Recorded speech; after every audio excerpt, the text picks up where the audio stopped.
Tasty tasty রসুন ভর্তা।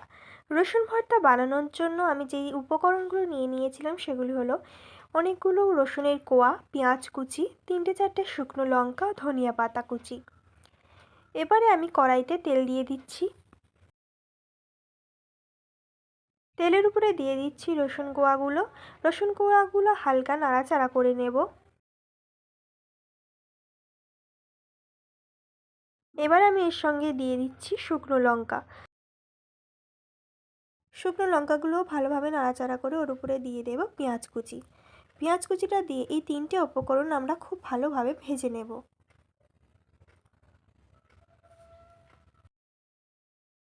এগুলো ভাজা হয়ে গেছে, এবার আমি এগুলো শিলে দিয়ে দিচ্ছি। আর এর উপরে দিয়ে দিচ্ছি অল্প করে ধনিয়া পাতা কুচি, দিয়ে আমি এগুলো ভালোভাবে বেটে নেব।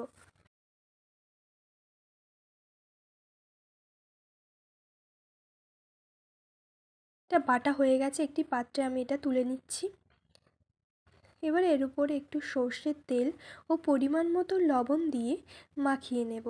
তাহলেই রেডি হয়ে যাবে টেস্টি টেস্টি রসুন ভর্তা। আপনাদের এই রেসিপিটা কেমন লাগলো অবশ্যই কমেন্টে জানাবেন।